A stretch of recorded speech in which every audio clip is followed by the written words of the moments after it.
அன்புக்குரிய மாணவ செல்வங்களே, உங்கள் அனைவருக்கும் பணிவான வணக்கங்கள். நம்ம இப்போ ஃபண்டமெண்டல் ஆஃப் ஆர்கானிக் கெமிஸ்ட்ரி, கரிம வேதியியலினுடைய அடிப்படை கருத்துருக்கள் என்ற பாடப்பகுதியிலிருந்து முந்தைய ஆண்டுகளில் கேட்கப்பட்ட நீட் போட்டித் தேர்வினுடைய வினாக்களுடைய தொகுப்பை நம்ம பார்த்துட்டு இருக்கோம். அதில் இந்த தடவை என்ன பார்க்க போகிறோம்னா, பாருங்க, detection and estimation of organic compound. அதாவது குறிப்பாக இந்த வீடியோவில் நம்ம பார்க்கக்கூடியது எஸ்டிமேஷன் ஆஃப் ஆர்கானிக் காம்பவுண்ட். ஒரு கரிம சேர்மத்தில் எந்த தனிமங்கள் இருக்குது என்பதை நம்ம பார்த்தோம். முன்னாடி எவ்வளவு சதவீதம் இருக்குது, எவ்வளவு வெயிட் இருக்குது என்பதை நம்ம இந்த வீடியோ தொகுப்பில் நம்ம பார்க்க போகிறோம். நேரடியாக வினாவுக்குள்ளே போகலாமா? பாருங்க, first question. The maximum amount of barium sulphate precipitated on mixing barium chloride, அதனுடைய molecularity 0.5 m, that is molar, with H2SO4, that is 1 molar, will correspond. அது என்ன கொடுத்திருக்கானா, maximum amount of barium sulphate நமக்கு உருவாகணும். Maximum amount of barium sulphate நமக்கு produce ஆகணும், precipitate ஆகணும், வீழ்படிவாக மாறுகிறது. எப்போ மாறுது? பேரியம் குளோரைடை கந்தக அமிலத்தோடு வினைப்படுத்தும் பொழுது. பாருங்க, barium chloride is treated with கந்தக அமிலம். எவ்வளவு பேரியம் குளோரைடு எடுத்துக்கிறோம்னா 0.5 m பேரியம் குளோரைடு, அதே போல 1 m கந்தக அமிலம் எடுத்துக்கிறோம். இப்போ பேரியம் குளோரைடை கந்தக அமிலத்தோடு நமக்கு வினைப்படுத்தும் பொழுது நமக்கு என்ன கிடைக்குதுன்னா, பேரியம் சல்ஃபேட் பிளஸ் HCl கிடைக்குது. இப்போ கேள்வி என்னன்னா, 0.5 m barium chloride is reacted with 1 m கந்தக அமிலம் வினை புரியும் பொழுது நமக்கு எவ்வளவு பேரியம் சல்ஃபேட் கிடைக்கும், அதிகபட்சமாக எவ்வளவு பேரியம் சல்ஃபேட் கிடைக்கும்னு கொடுக்குறோம்.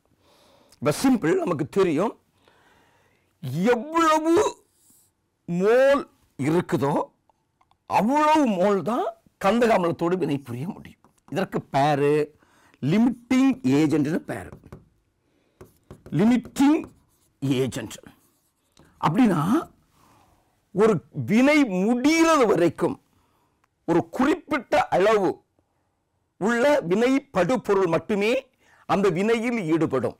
அப்ப எவ்வளவு அந்த வினை முடியும் வரைக்கும் ஒரு குறிப்பிட்ட வினைப்படு பொருளுடைய அளவு எவ்வளவு வினையில் ஈடுபட முடியுமோ அதற்கு லிமிட்டிங் ஏஜென்ட் பேரு.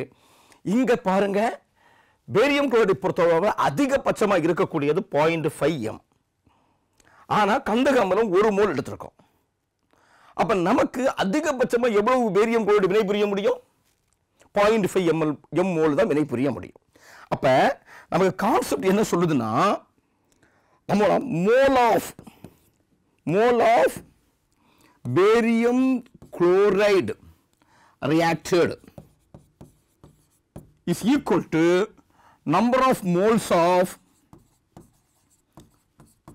barium sulfate is precipitated. அதாவது எவ்வளவு மோல்ஸ் பேரியம் குளோரைடு ரியாக்ட் பண்ண முடியுமோ அதிகபட்சமாக அவ்வளவு மோல் தான் பேரியம் சல்ஃபேட் உருவாக முடியும். அப்ப இங்க இந்த வினையில லிமிட்டிங் ஏஜென்ட் ஆக்ட் பண்றது எது? Barium chloride limiting agent act பண்றது. மேக்ஸிமம் லிமிட் அவ்வளவுதான். எவ்வளவு கொடுத்துட்டேன்? எவ்வளவு? 0.5 m. அப்ப 0.5 m mole barium chloride react பண்ணி 0.5 மோல் கந்தக அமிலத்தோடு வினை புரிந்து நமக்கு என்ன கிடைக்கும்? அதற்கு சமமான அளவுடைய பேரியம் சல்ஃபேட்டை வீழ்படிவாக தரும். அப்ப எவ்வளவு தரும்? அப்ப 0.5 மோல் தான் மேக்சிமம். இது பேரியம் குளோரைடு, இது 0.5 மோல் கந்தக அமிலத்தோடு தான் மேக்சிமம் வினை புரிய முடியும். அது எவ்வளவு இருந்தாலும் நமக்கு பரவாயில்ல. ஆனால் அதிகபட்சமாக வினை புரியக்கூடிய அளவு 0.5 m. அப்ப எவ்வளவு கிடைக்கும் நமக்கு? இதற்கு சமமானது தான் கிடைக்கும். ஸோ 0.5 m பேரியம் சல்ஃபேட் தான் கிடைக்கும். அப்ப இங்க பாருங்க, இந்த ஆப்ஷன் இருக்கு, எங்க இருக்கான்னு பாருங்க. ஓகே, என்ன இருக்கு? ஃபர்ஸ்ட் ஆப்ஷனில் இருக்கு 0.5 m பேரியம் குளோரைடு நமக்கு பேரியம் சல்ஃபேட் நமக்கு இந்த வினையில் கிடைக்குது. ஓகேயா? ஸோ அப்போ இதுதான் லிமிட்டிங் ஏஜென்ட், வேற ஒன்றும் கிடையாது. சிம்பிள். அதிகபட்சமாக எவ்வளவு வினைப்படு பொருள் வினை புரிய முடியுமோ அதற்கு சமமான அளவுடைய வினை விளை பொருள் கிடைக்கும். அவ்வளோதான். சரியா? அப்போ இதுதான் லிமிட்டிங் ஏஜென்ட்னு பேர். இதில் ஒன்று மினிமமாக இருந்தாலும் சரி தான், அவ்வளவுதான் நமக்கு வினை புரியும். இன்னொன்று மேக்சிமம் இருந்தாலும் நமக்கு பரவாயில்ல. மினிமம் எவ்வளவு இருக்கோ அதுதான் நமக்கு அந்த வினையினுடைய விளைபொருளாக பேசண்டேஜில் அதனுடைய வெயிட்டில் மாறும். ஓகேயா? ஸோ அப்போ இந்த மூன்றுமே தவறான பதில்கள். ஸோ சரியான பதில் ஈக்குவலண்ட் மாஸ். ஈக்குவலண்ட் மாஸ் தான் நமக்கு சம அளவுடைய சம நிறையுடைய விளைபொருளை நமக்கு தரும். ஸோ 0.5 m இந்த அளவுடைய பேரியம் சல்ஃபேட்டை இந்த வினையில் நமக்கு தரும். ஓகேயா? புரியுதில்லை? ஈஸியா? ஓகே, பாருங்க. நெக்ஸ்ட் கொஸ்டின் போலாமா? ஓகே, நெக்ஸ்ட் கொஸ்டின் ரொம்ப ஒரு ஈஸியான கொஸ்டின். கேள்வியை பாருங்க. Chamber is often used in molecular mass determination. அப்ப எதை பயன்படுத்துறோம்? சேம்பர், கற்பூரத்தை நாம மாலிகுலர் மாஸ் கணக்கிடுதலில், மூலக்கூறு நிறை எடை அறியுதலில் பெரும்பாலும் நம்ம எதை பயன்படுத்துறோம்னா சேம்பரை பயன்படுத்துறோம். அதற்கு காரணம் என்ன? ஏன் சேம்பரை அதிகமாக பயன்படுத்துறதுக்கு 4 ஆப்ஷன் கொடுத்துருக்கோம் பாருங்க. It has a very high cryoscopic constant. What is the meaning of cryoscopic constant? So cryoscopic constant இது எதுக்கு பயன்படுதுன்னா, it is used to determine the molality of the solvent and solute. So cryoscopic constant na it is directly related. இது எதோடு தொடர்புடையது? Depression of freezing point. Depression of freezing point. அப்ப இந்த cryoscopic constant பாருங்க, மறுபக்கம் எழுதி போடுறேன் பாருங்க. cryoscopic constant இது எதோடு வினைபுரியுது? Depression of freezing point, delta TF. That is depression of freezing temperature difference. Freezing temperature difference, that is depression of freezing point, is equal to m into Kf. Kf is equal to freezing point constant. Constant for freezing point depression. Freezing point depression. This is called as a cryoscopic constant. Cryoscopic constant. இந்த cryoscopic constant இது எதுக்கு அதிகமாக இருக்கோ, எந்த பொருளுக்கு அதிகமாக இருக்கோ அது அதிக அளவு depression of freezing point பெறும். உறைநிலை தாழ்வை அதிகமாக பெறும். ஸோ உறைநிலை தாழ்வை அதிகமாக பெறும் பொழுது அதிலிருந்து நம்ம ஆக்குரேட்டா அதனுடைய மொலாலிட்டியை கால்குலேட் பண்ண முடியும். ஸோ மொலாலிட்டியை ஆக்குரேட்டா கால்குலேட் பண்ணும் பொழுது அதிலிருந்து அதனுடைய சொல்யூட்டினுடைய மாலிகுலர் மோலார் மாஸை நம்ம ஈஸியாக கால்குலேட் பண்ண முடியும். இவ்வளோதான் கான்செப்ட். அப்போ எதற்கு கிரையோஸ்கோபிக் கான்ஸ்டன்ட் அதிகமாக இருக்கோ அதை பயன்படுத்தும் பொழுது அதிலிருந்து மிக துல்லியமாக அதனுடைய டிப்ரெஷன் ஆஃப் ஃப்ரீசிங் பாயிண்ட் உறைநிலை தாழ்வை நம்ம எளிதாக கால்குலேட் பண்ண முடியும். அந்த உறைநிலை தாழ்வை எளிதாக கால்குலேட் பண்ணும் பொழுது நம்ம அதிலிருந்து மொலாலிட்டி ஆஃப் த சொல்யூட்டை ஈஸியாக கரை பொருளுடைய மொலாலிட்டியை கால்குலேட் பண்ண முடியும். ஸோ கரை பொருளுடைய மொலாலிட்டியை கால்குலேட் பண்ணும் பொழுது அதிலிருந்து கரை பொருளுடைய மூலக்கூறு நிறையை எளிதாக கணக்கிட முடியும். இப்போ பாருங்க, இங்க சேம்பர் ஏன் யூஸ் பண்றோம்னா, chamber is a waxy solid, flammable waxy solid. இது என்னது? சேம்பர் வந்து flammable, எளிதாக flammable waxy solid. இதனுடைய melting point is very very high. Very high, melting point very very high அதிகமாக இருக்கக்கூடிய காரணத்தால இதில் இருந்து நம்ம என்ன செய்ய முடியும்னா depression of freezing point according to Raoult's law, Raoult விதிப்படி டிப்ரெஷன் ஆஃப் ஃப்ரீசிங் பாயிண்ட் நம்ம ஈஸியாக கால்குலேட் பண்ண முடியும். ஸோ கிரையோஸ்கோபிக் கான்ஸ்டன்ட் அதிகமாக இருக்கணும். இப்போ பாருங்க எங்கேயாவது இருக்கா? It has a very high cryoscopic constant. So அப்போ இதுதான் மிக துல்லியமான ஆன்சர். ஆனால் இங்கே கொடுத்துருக்கக்கூடிய எல்லாமே நமக்கு ஆன்சர் மாதிரி தான் இருக்குது. ஆனால் மிக துல்லியமான ஆன்சர் பாருங்க, இட் இஸ் எ வாலடைல், எளிதாக ஆவியாகக்கூடிய flammable, it is a volatile waxy solid. அப்போ இதுவும் கரெக்ட் தான். It is a solvent for organic substance. It is act as a powerful solvent. அதுக்கும் கரெக்ட் தான். இட் இஸ் ரெடிலி அவைலபிள், எல்லாமே correct தான். ஆனால் நமக்கு இங்கே determination of molecular mass calculate பண்ணணும்னா அதனுடைய கிரையோஸ்கோபிக் கான்ஸ்டன்ட் வேல்யூ ஹையாக இருக்கணும். அவர் கிரையோஸ்கோபிக் கான்ஸ்டன்ட் வேல்யூ ஹையாக இருக்கும் பொழுது அதை பயன்படுத்தி நாம் என்ன செய்ய முடியும்? அதனுடைய டிப்ரெஷன் ஆஃப் ஃப்ரீசிங் பாயிண்ட்டை கால்குலேட் பண்ண முடியும். So depression of freezing point வந்து இது ஒரு qualitative property.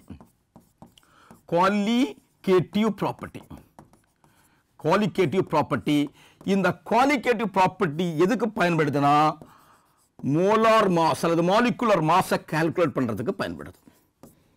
Mass of the substance, mass of the solid present in the solution, அதுக்கு இந்த குவாலிட்டேட்டிவ் ப்ராப்பர்ட்டி பயன்படுகிறது. ஸோ இதுதான் கான்செப்ட். அப்போ ஹை என்னது கிரையோஸ்கோபிக் கான்ஸ்டன்ட் இருந்துச்சுன்னா அந்த சப்ஸ்டன்ஸை நம்ம மோலார் மாஸ் கால்குலேட் பண்ணுறதுக்கு எளிதாக பயன்படுத்தும். ஓகேயா?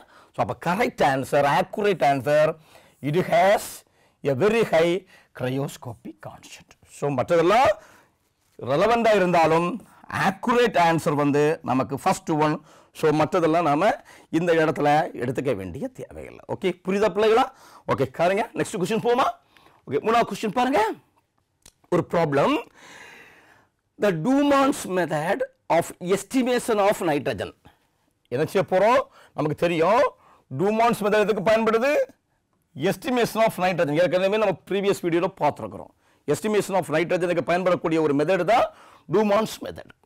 Nitrogen 0.35 gram of an organic compound gave 55 ml of nitrogen collected at 300 Kelvin temperature. Temperature எவ்வளவு கொடுத்திருக்கோம்? 300 Kelvin temperature and the pressure 715 mm mercury pressure.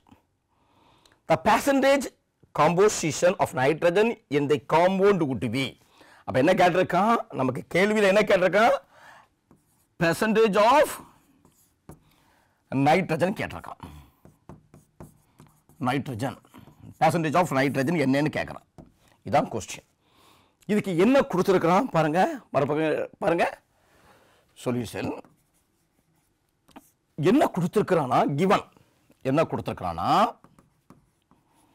இந்த ப்ராப்ளத்தில் என்ன கொடுத்துருக்கிறானா பாருங்க. ஃபர்ஸ்ட் ஆர்கானிக் காம்பவுண்டுடைய வெயிட் கொடுத்துருக்கிறான். ஸோ அப்போ வெயிட் ஆஃப் ஆர்கானிக் காம்பவுண்ட் எவ்வளோ கொடுத்துருக்கிறான்?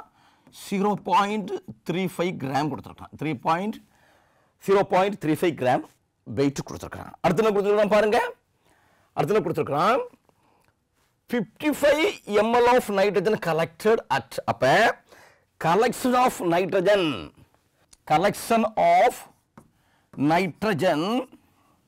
எந்த கண்டிஷன்?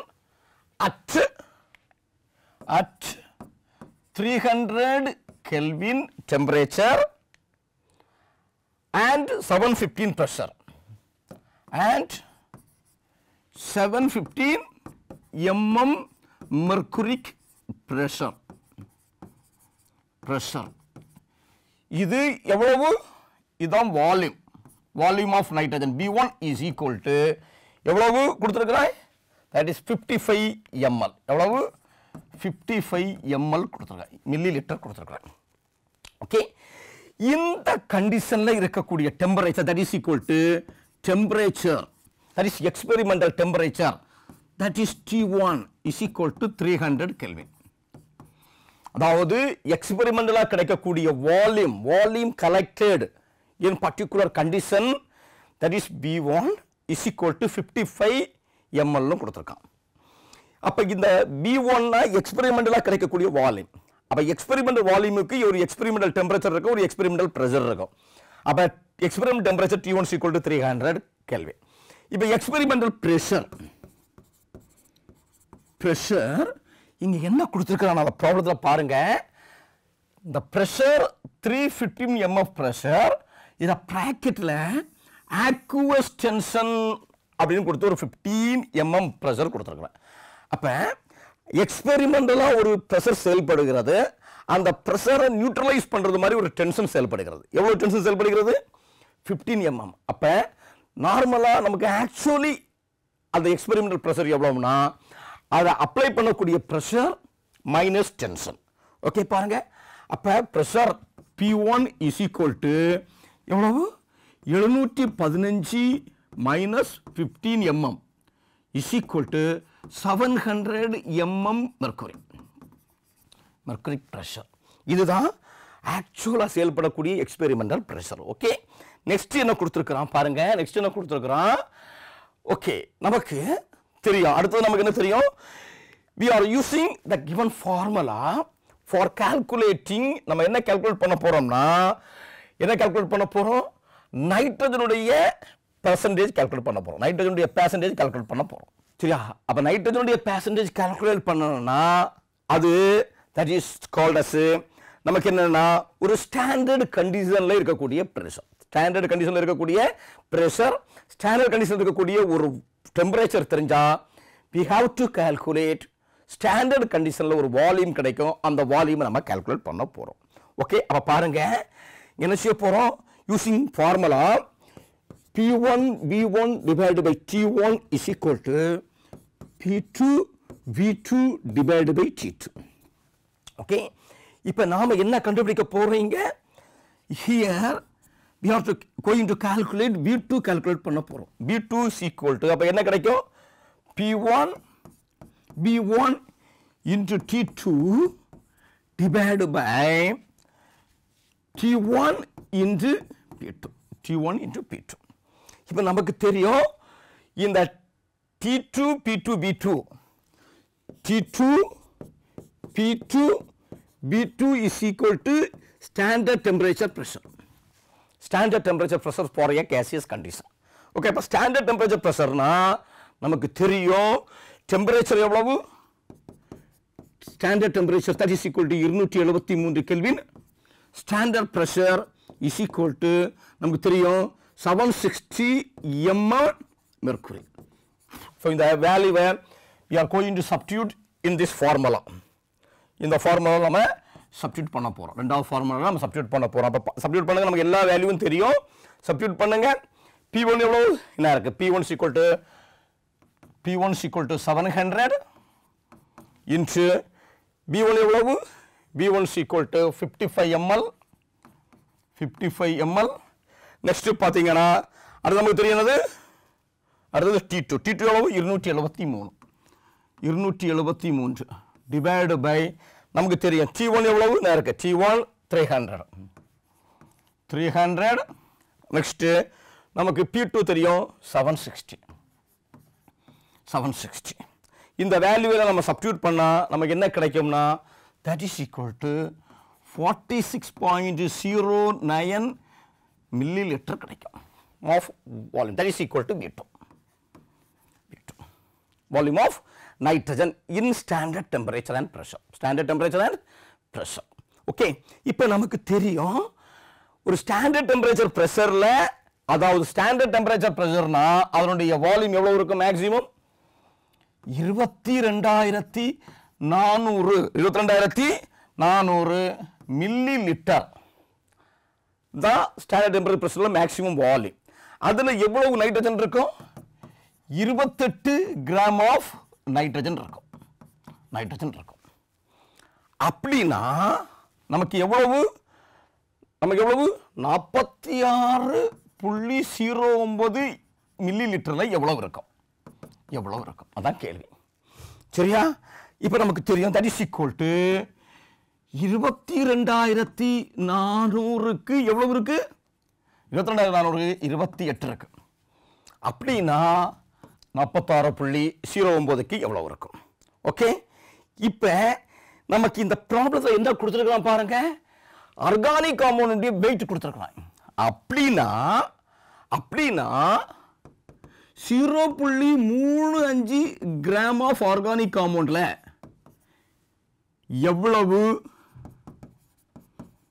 எவ்வளவு நைட்ரஜன் இருக்கும்? அதான் கேள்வி. Okay, so therefore percentage of nitrogen present in organic compound எவ்வளவு? 0.35 gram. 0.35 gram. that is equal to நமக்கு என்ன கிடைக்கும் பாருங்க, இது அப்படியே போடுங்க.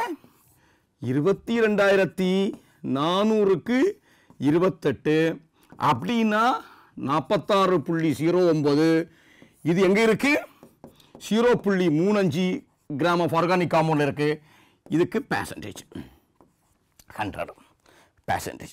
அப்போ எவ்வளோ இருக்கும்? இதெல்லாம் நம்ம சப்ஸ்டிட்யூட் பண்ணும் பொழுது நமக்கு என்ன கிடைக்குன்னா, we are getting the answer of 16.45%. இவ்வளவு சதவீதம் நைட்ரஜன் அந்த ஆர்கானிக் காம்பவுண்ட்ல இருக்கும். ஓகேயா? இந்த ஆன்சர் எங்கே இருக்கான்னு பாருங்க. 14.45 ஸோ தப்பு, 15.45 தப்பு பாருங்க, 16.4 this is the correct answer.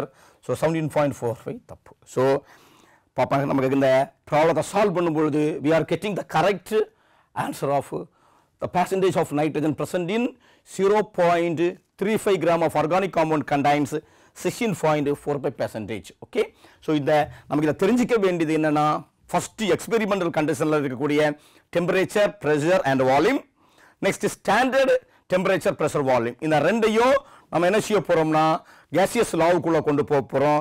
So P1 V1 divided by T1 is equal to P2 V2 divided by T2. So நமக்கு என்ன தேவைன்னா B2 தேவை. B2 தான் கால்குலேட் பண்ண போறோம். ஸோ B2 தான் வால்யூம் ஆஃப் நைட்ரஜன். ஸோ அதை கால்குலேட் பண்ணும்பொழுது நம்ம எல்லாத்தையும் தெரிஞ்ச வேல்யூ எல்லாம் சப்ஸ்டிட்யூட் பண்ணும்பொழுது we are getting the percentage of nitrogen present in the particular compositions, particular weight of organic compound. Okay, so அந்த அடிப்படையில் நம்ம இதை கண்டுபிடிக்கலாம். புரியுதுலையா பிள்ளைகளா? ஓகே, நெக்ஸ்ட் ப்ராப்ளம் போலாமா?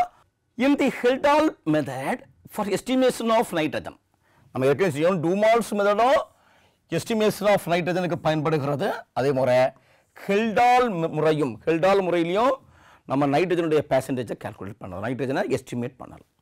அப்போ இந்த ப்ராப்ளத்தில் என்ன கொடுத்துருக்காங்க, in the Hildal method for estimation of nitrogen present in a soil sample, ஒரு சாயில் சாம்பிளில் இருக்கு.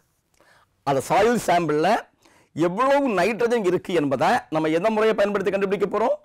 ஹெல்டால் முறையை பயன்படுத்தி கண்டுபிடிக்க போறோம். சரியா? ஓகே, அப்ப நம்ம டூமாஸ் முறைன்னு சொல்லும் பொழுது அது gaseous லாவோட கார்லேட் பண்ணி P1 B1 divided by T1 P2 B2 divided by T2. இங்க டூமாஸ் மெத்தடுக்கு கொஞ்சம் வித்தியாசமாக மாறுபட்டு ஹெல்டால் முறையில நம்ம எப்படி கால்குலேட் பண்றோம்னு கொஞ்சம் கவனிச்சுக்கணும். பாருங்க, இது என்ன செய்யுதுன்னா, ஹெல்டால் முறை நமக்கு என்ன கிடைக்குதுன்னா, நைட்ரஜன் எப்படி மாறும்? அமோனியாவாக மாறும். அப்போ ammonia evolved from 0.75 gram of sample. அப்ப 0.75 gram sample இருக்கு, அதான் ஆர்கானிக் காம்பவுண்ட், அதோட வெயிட். அதுல இருந்து எவ்வளவு அமோனியா வெளியில வருகிறது என்பதை நம்ம கால்குலேட் பண்ணா அந்த அமோனியாவில் இருந்து நம்ம நைட்ரஜனுடைய பெர்சன்டேஜை கண்டுபிடிக்கலாம். இவ்வளவுதான், சிம்பிள் கான்செப்ட். ஓகேயா? அப்ப ammonia evolved from 0.75 gram of sample. இதை நியூட்ரலைஸ் பண்றதுக்கு எதை பயன்படுத்துறோம்னா, neutralised 10 ml of 1 m sulphuric acid. அப்ப என்ன செய்ய போறோம்னா, இதை என்ன கேட்டிருக்காங்க, பெர்சன்டேஜ் ஆஃப் நைட்ரஜன் கேட்டிருக்காங்க. அப்ப கேள்வி என்னது, percentage of nitrogen by using Kjeldahl method. Kjeldahl மெத்தட்ல என்ன நடக்குதுன்னா, ஒரு ஆர்கானிக் காம்பவுண்ட் எடுத்துருக்கோம். இந்த ஆர்கானிக் காம்பவுண்டை எதோடு ரியாக்ட் பண்றோம்? சல்ஃபியூரிக் ஆசிட்டோடு ரியாக்ட் பண்ணும்பொழுது நமக்கு என்ன கிடைக்குது? ஃப்ரீ அமோனியா கிடைக்குது. அப்பதான் அமோனியா evolved from, இங்க ஆர்கானிக் காம்பவுண்ட் வெயிட் எவ்வளவு கொடுத்திருக்கான்? 0.75 கிராம்னு கொடுத்திருக்கான். இதை நியூட்ரலைஸ் பண்றதுக்கு பயன்படுத்தக்கூடிய சல்ஃபியூரிக் ஆசிட்டுடைய அளவு 10 ml of sulfuric acid அதனுடைய strength 1m 1m strength ஒரு மோலார் ஸ்ட்ரென்த் உடைய 10 ml சல்ஃபியூரிக் ஆசிட்டை பயன்படுத்தி 0.75 கிராம் ஆஃப் ஆர்கானிக் காம்பவுண்டை நியூட்ரலைஸ் பண்ணும் பொழுது நமக்கு என்ன கிடைக்குது? அமோனியா கிடைக்குது. இந்த அமோனியாவுடைய percentageல இருந்து we are going to calculate the percentage of nitrogen. Percentage of nitrogen. அதுதான் நமக்கு கேள்வி. அப்ப இப்போ நமக்கு தெரியும் பாருங்க, இதை சால்வ் பண்றதுக்கு நம்ம என்ன செய்ய போறோம்னா, இங்க gram equivalent balance of ammonia is equal to gram equivalent of sulfuric acid. அப்ப sulfuric acid க்கு சமமான gram equivalent ammonia நமக்கு உருவாகிறது. அதுதான் நமக்கு இந்த கான்செப்ட். அப்படினா that is equal to so moles of ammonia in their concept, moles, number of moles in a particular chemical reaction is equal to, that is equal to molecular mass of nitrogen sulfuric acid with volume into their NF, number of electron transfer n 1000. This is the formula going to use. இப்போ நமக்கு தெரியும் இங்க எவ்வளவு mole கிடைக்குது? ஒரு mole கிடைக்குது. அதனுடைய number of electron transfer 1, that is equal to, இப்போ mass of this is equal to நமக்கு எவ்வளவு கொடுத்திருக்கோம்? molarity m 1m. Okay, so 1 b எவ்வளவு கொடுத்திருக்கோம்? 10 ml. so 10 ml இதுல sulfuric acid பொறுத்தவரை number of electron transfer that is equal to 2 divided by 1000. This is equal to moles of gram equivalent of ammonia. This is gram equivalent of sulfuric acid. So therefore n is equal to 20 divided by 1000. 20 divided by 1000. That is equal to 2 into 10 power minus 2. 2 into 10 power minus 2 gram equivalent. Gram equivalent. சமான நிறைக்கு சமமான அளவுன்னு அர்த்தம். சமான நிறைக்கு சமமான அளவு. Okay, இப்போ நமக்கு தெரியும், இப்போ 1 mole of nitrogen contain 1 mole of ammonia.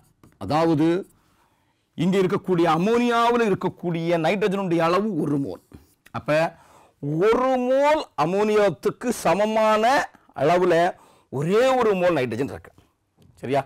NH3 formula, அமோனியாவுடைய formula, அதில் ஒரே ஒரு நைட்ரஜன் இருக்கு. அப்படின்னா 1 மோல் அமோனியாவில் இருக்கக்கூடிய நைட்ரஜனும் ஒரே ஒரு மோல் தான் இருக்கு. ஒரே ஒரு மோல் தான் இருக்கு. தேர்ஃபோர் 2 into 10⁻²2 கிராம் ஈக்குவலண்ட்டுக்கு சமமான அமோனியாவில் எவ்வளவு இருக்கும்? தட் இஸ் ஈக்குவல் டு நமக்கு தெரியும் 2 into 10⁻², அமோனியாவுடைய molecular weight 14. That is equal to 0.28 gram இருக்கும். சரியா? ஓகே, அதாவது நைட்ரஜனுடைய மாலிகுலர் வெயிட், அதாவது கிராம் ஈக்குவலண்ட், அதாவது 2 into 10⁻². Gram equivalent of ammonia contains 2 into 10⁻² of nitrogen. நைட்ரஜனுடைய ஒரு மோல் நைட்ரஜனுடைய molecular mass 14. That is equal to, therefore percentage of nitrogen in 0.75 gram of organic compound, that is equal to நமக்கு தெரியும் பாத்தீங்கன்னா, அதாவது 0.75 கிராம்ல எவ்வளவு இருக்கும்? that is equal to 0.28 gram இருக்கும். அப்படின்னா percentageக்கு that is equal to 37.33%. that is 7.33%. இந்த ஆப்ஷன் எங்கே இருக்கான்னு பாருங்க. 37.33% is the correct answer. இங்க பாருங்க 45 தப்பு, இங்க 35 தப்பு, இங்க 43 தப்பு. ஸோ அப்போ இங்கே சிம்பிள் என்ன செய்யணும்னா, முதல்ல நம்ம தெரிஞ்சுக்க வேண்டியது, ஒரு ஆர்கானிக் காம்பவுண்டை சல்ஃபியூரிக் ஆசிடோட வினை புரியும் பொழுது நமக்கு உருவாகக்கூடியது அமோனியா. அப்போ gram equivalent of sulphuric acid gives gram equivalent of ammonia. அப்போ அமோனியாவுடைய கிராம் ஈக்குவலண்ட்டுக்கு சமமானது நைட்ரஜனுடைய கிராம் ஈக்குவலண்ட். ஏன்னா அமோனியாவில் ஒரே ஒரு நைட்ரஜன் இருக்கு. அப்போ ஒரே ஒரு நைட்ரஜனுடைய மாலிகுலர் வெயிட்டுக்கு சமமான நைட்ரஜனை அந்த அமோனியா நமக்கு லிபரேட் பண்ணும். சரி, அந்த கான்செப்ட் அடிப்படையில் நம்ம இந்த ப்ராப்ளத்தை சால்வ் பண்ணலாம். ஓகேயா, இதுதான் கெல்டால் முறை. அப்போ கெல்டால் முறையில் gram equivalent formation of ammonia from the chemical reaction. சரியா, ஓகே, அந்த கான்செப்ட் அடிப்படையில் நம்ம பேரலாம். ஓகேயா, நெக்ஸ்ட் போலாமா? பாருங்க, அடுத்த கொஸ்டின் பாருங்க. A mixture of 2.3 gram of formic acid and 4.5 gram oxalic acid is treated with corn sulfuric acid. என்ன செய்றோம்? 2.3 gram formic acid-ஐயும் 4.5 gram oxalic acid-ஐயும் எதோட வினைப்படுத்துறோம்? கந்தக அமிலத்தோடு வினைப்படுத்துறோம். அப்ப நமக்கு என்ன கிடைக்குது? The evolved gaseous mixture is passed through. இந்த உருவாகக்கூடிய மிக்சரை நம்ம எதோட பாஸ் பண்ண போறோம்? பொட்டாசியம் ஹைட்ராக்சைடு செலுத்துறோம். செலுத்தும் பொழுது எவ்வளவு weight in gram of remaining product, அதாவது இந்த கேள்வியை புரிஞ்சுக்கிங்க. 2.3 கிராம் ஃபார்மிக் அமிலத்தையும் 2.3 கிராம் ஃபார்மிக் அமிலம், அதே போல 4.5 கிராம் ஆக்சாலிக் அமிலம், இதை என்ன செய்ய போறோம்னா கந்தக அமிலத்தோடு வினைப்படுத்துறோம். கந்தக அமிலத்தோடு வினைப்படுத்துறோம். வினைப்படுத்தும் பொழுது நமக்கு கேஸ் உருவாகுது. என்ன கேஸ் உருவாகுது பாருங்க. ஃபார்மிக் அமிலத்தை வினைப்படுத்தும் பொழுது நமக்கு கார்பன் மோனாக்சைடையும் வாட்டரையும் தரும். அதே நேரத்தில் ஆக்சாலிக் அமிலத்தை கந்தக அமிலத்தோடு வினைப்படுத்தும் பொழுது நமக்கு என்ன கிடைக்கும்னா carbon monoxide, carbon di oxide plus water. இப்போ இதுதான் எவால்வ்டு கேஸ். இது ஜி, இதுவும் ஜி, இதுவும் ஜி. இது லிக்விட் சால்வெண்ட் ஆக்வஸ். அப்போ ஃபார்மிக் அமிலத்தை கந்தக அமிலத்தோடு வினைப்படுத்தும் போது உருவாகக்கூடிய கேஸ் கார்பன் மோனாக்சைடு. ஆக்சாலிக் அமிலத்தை கந்தக அமிலத்தோடு வினைப்படுத்தும் போது நம்ம உருவாகக்கூடிய case carbon monoxide and carbon di oxide. அதை தான் கொடுத்துருக்கேன். என்ன கொடுத்துருக்கேன்? The evolved gas mixture is passed through. இந்த உருவாகக்கூடிய ரெண்டு ஈக்குவேஷன்ல ரெண்டு வினையிலும் உருவாகக்கூடிய கேஸை இதோடு வினைப்படுத்துறோம். அப்ப என்னென்ன கேஸ் உருவாகுது? Carbon monoxide plus carbon di oxide. இந்த ரெண்டையும் இதோடு வினைப்படுத்துறோம், KOH ஓடு வினைப்படுத்துறோம். KOH ஓடு வினைப்படுத்துறோம். வினைப்படுத்தும் பொழுது என்ன உருவாகுது? உருவாகும் போது gas mixture is passed through KOH. இதுல ஒரு கேஸை KOH அப்சர்வ் பண்ணது, ஒரு கேஸ் ரிமைனிங் ப்ராடக்டா இருக்கு. அந்த ரிமைனிங் ப்ராடக்டா இருக்கக்கூடிய கேஸினுடைய பெர்சன்டேஜ் என்னன்னு கேட்குறேன். அப்போ கேள்வி அவ்வளோதான். இங்கே பாருங்க, இந்த ரியாக்ஷனில் ரெண்டு கேஸ் உருவாகுது. இதை பொட்டாசியம் ஹைட்ராக்சைடு ரியாக்ட் பண்ணுறான். ரியாக்ட் பண்ணும் பொழுது இந்த ரெண்டு கேஸில் ஒரு கேஸை வந்து KOH அப்சர்வ் பண்ணுது. அப்போ ஒரு கேஸ் வந்து அப்சர்வ் பண்ணாமல் ரிமைனிங் இருக்கு. அந்த ரிமைனிங் இருக்கக்கூடிய கேஸினுடைய பெர்சன்டேஜ் என்னன்னு இந்த ப்ராப்ளத்தில் கேட்குறேன். அவ்வளோதான். பாருங்க, இப்போ நமக்கு தெரியும் என்ன கொடுத்துருக்காங்கன்னா பாருங்க 2.3 கிராம் ஆஃப் ஃபார்மிக் ஆசிட் கொடுத்துருக்கான் இல்லையா? அதாவது moles of formic acid is equal to நமக்கு தெரியும் எவ்வளோ கொடுத்துருக்கான்? 2.3 கிராம் கொடுத்துருக்கான். இதனுடைய molecular mass 46. That is equal to 0.05 mole. 0.05 mole. அதே போல moles of oxalic acid. Oxalic acid is equal to oxalic acid எவ்வளவு கொடுத்திருக்கிறோம்? weight 4.5. so weight by molecular weight. Molecular weight of oxalic acid is equal to 90. that is equal to 0.05 mole. இப்ப நமக்கு தெரியும் according to limiting agent எவ்வளவு mole நம்ம எடுத்துக்கிறோமோ அதுக்கு சமமான mole தான் நமக்கு கேஸா வெளிவரும். அப்ப இந்த ஈக்குவேஷன்ல ஃபார்மிக் ஆசிட் இதா மாறுது, கார்பன் மோனாக்சைடா மாறுது. அப்ப எவ்வளவு கார்பன் மோனாக்சைடு நமக்கு உருவாகும்? இந்த ஈக்குவேஷன்ல 0.05 மோல் உருவாகும். இந்த ஈக்குவேஷன்ல ரெண்டாவது ஈக்குவேஷன்ல 0.05 மோல் கார்பன் மோனாக்சைடும் 0.05 மோல் கார்பன் டை ஆக்சைடும் உருவாகும். அப்போ நமக்கு இந்த ரியாக்ஷனில் உருவாகக்கூடிய டோட்டல் கார்பன் மோனாக்சைடுடைய மோல் இஸ் ஈக்குவல் டு எவ்வளவு? ஃபர்ஸ்ட் ஈக்குவேஷனில் 0.05, செகண்ட் ஈக்குவேஷனில் 0.05, that is equal to 0.1 mole. 0.1 mole உருவாகிறது. சரியா? 0.1 மோல் உருவாகிறது. அதே போல இந்த ரெண்டு ஈக்குவேஷனை பொறுத்தளவில் total moles of carbon dioxide that is equal to ரெண்டு ஈக்குவேஷனில் ரெண்டாவது ஈக்குவேஷனில் மட்டும் நமக்கு கார்பன் டை ஆக்சைடு ஃபார்ம் ஆகுது. அதனுடைய பெர்சன்டேஜ் எவ்வளவு? 0.5 மோல். இப்போ இந்த ரெண்டு ஈக்குவேஷன்லையும் எவ்வளவு இருக்கு? 0.1 mole of carbon monoxide plus 0.05 mole of carbon dioxide இருக்கும் நெட்டா. இதை நம்ம என்ன செய்ய போறோம்னா KOH ஓட வினைப்படுத்தும் பொழுது KOH என்ன செய்யணும்? KOH absorbed only carbon dioxide and water pellets, not absorb carbon monoxide. அப்ப கார்பன் மோனாக்சைடு நமக்கு அப்சர்வ் பண்ணாது. அப்ப எதை மட்டும் தான் நமக்கு அப்சர்வ் பண்ணோம்? so only observe carbon dioxide and water. அப்ப ரிமைனிங் என்ன இருக்கும்? ரிமைனிங் என்ன இருக்குன்னா ரிமைனிங் கார்பன் மோனாக்சைடு இருக்கும். எவ்வளவு கார்பன் மோனாக்சைடு இருக்குது? 0.1 மோல் கார்பன் மோனாக்சைடு இருக்கு. எவ்வளவு கார்பன் மோனாக்சைடு இருக்கு?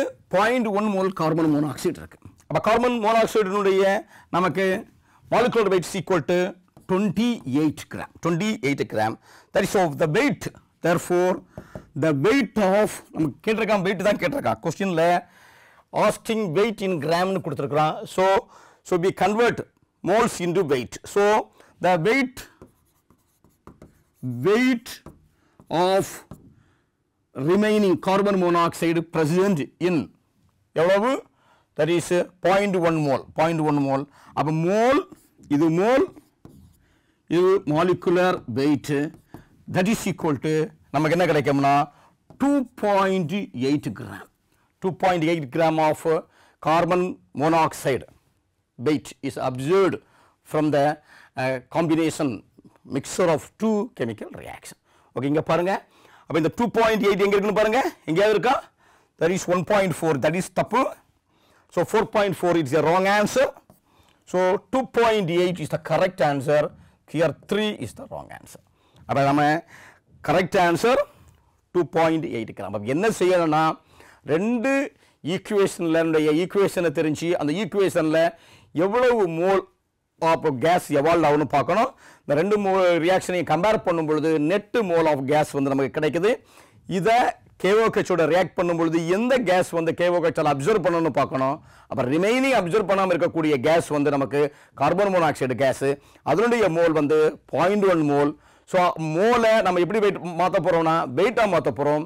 So mole with molecular weight is equal to weight, that is equal to 0.1 with 28 gram of, that is molecular weight of carbon monoxide, that is equal to 2.8 gram of carbon monoxide is observed in the remaining observing of KOH concept. Okay, so அந்த கான்செப்டை நம்ம புரிஞ்சுக்கணும். இந்த அடிப்படையில் நம்ம ஆன்சரை ஈஸியாக கொண்டு வரலாம். ஓகேயா?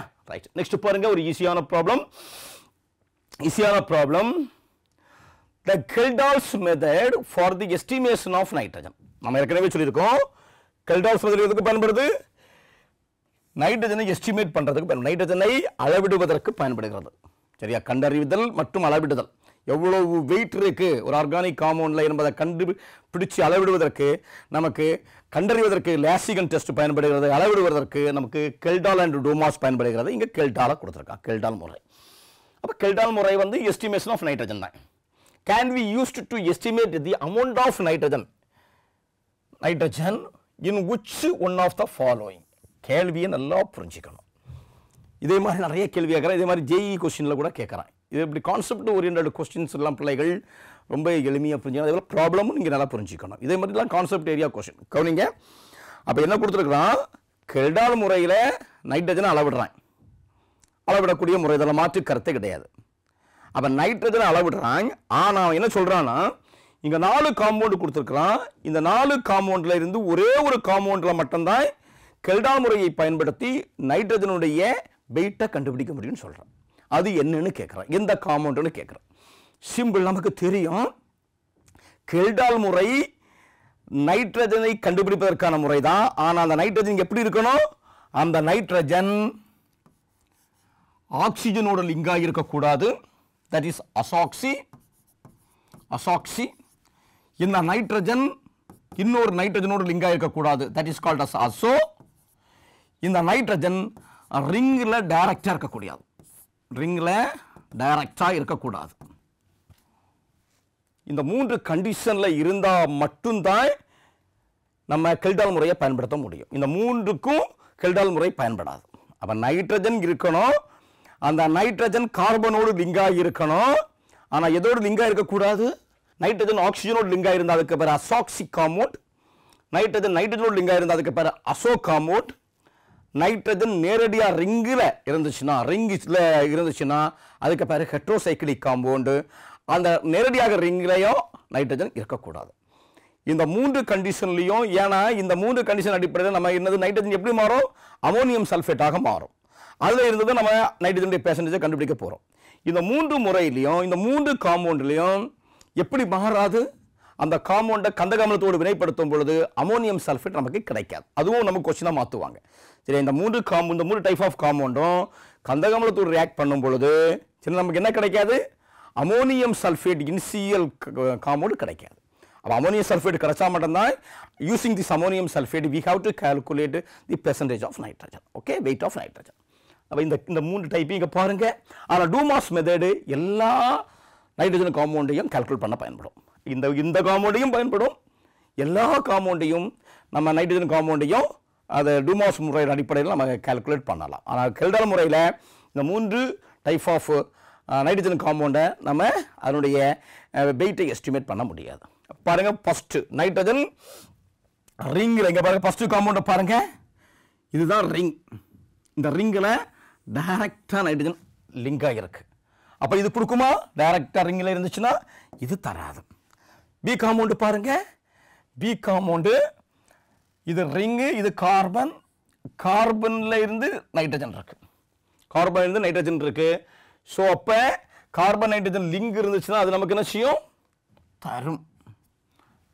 கார்பன் நைட்ரஜன் லிங்க் இருந்துச்சு தரும். ரிங்கில் இருக்கக்கூடாது, தனியாக பிரான்ச்சாக இருக்குது. ரிங்கில் இருக்கக்கூடிய கார்பனில் உள்ள பிரான்ச்சில் நைட்ரஜன் இருக்குது. சி காம்பவுண்டு பாருங்கள். C compound nitrogen linkage. Nitrogen லிங்கேஜ்னா அதுக்கு பேர் அசோன்னு பேர். அப்போ அசோ லிங்க் இருந்துச்சுன்னா இது தராது. அடுத்தது பாருங்க, இங்கே என்ன இருக்கு? ரிங்கில் இது கார்பன் நைட்ரஜன் தான். ஆனால் என்ன செஞ்சிருக்கு? இந்த NO2ல நைட்ரஜன் இப்படி இருக்கும்.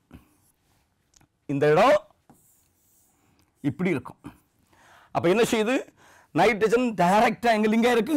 N+O அசாக்சி ரிங், அசாக்சி டைப்பில் இருக்கு. ஆக்சிஜனோடு லிங்காக இருக்குது நைட்ரஜன். ஸோ அப்போ இந்த டைப்பும் நமக்கு கெல்டால் முறையில் நைட்ரஜனை எஸ்டிமேட் பண்ண முடியாது. ஆகவே ஒரே ஒரு காம்பவுண்டு தான் நமக்கு பயன்படுகிறது எஸ்டிமேஷன் ஆஃப் நைட்ரஜன்.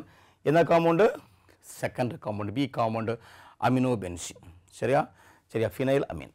ஸோ இந்த காம்பவுண்டு தான் நமக்கு பயன்படுத்தும். அப்போ answer B is the correct answer. அப்போ இப்போ இது ரொம்ப ஒரு ஈஸியான கேள்வி. ஆனால் நிறைய இடங்களில் இந்த மாதிரி டைப் கொஸ்டின் கேட்குறாங்க. ஏன்னா உங்களை கன்ஃபியூஸ் பண்ண காம்பவுண்ட் இல்லையா, காம்பவுண்டை பார்த்து நீங்கள் கண்டுபிடிக்கணும், அந்த கான்செப்ட் நம்ம தெரிஞ்சுக்கணும்.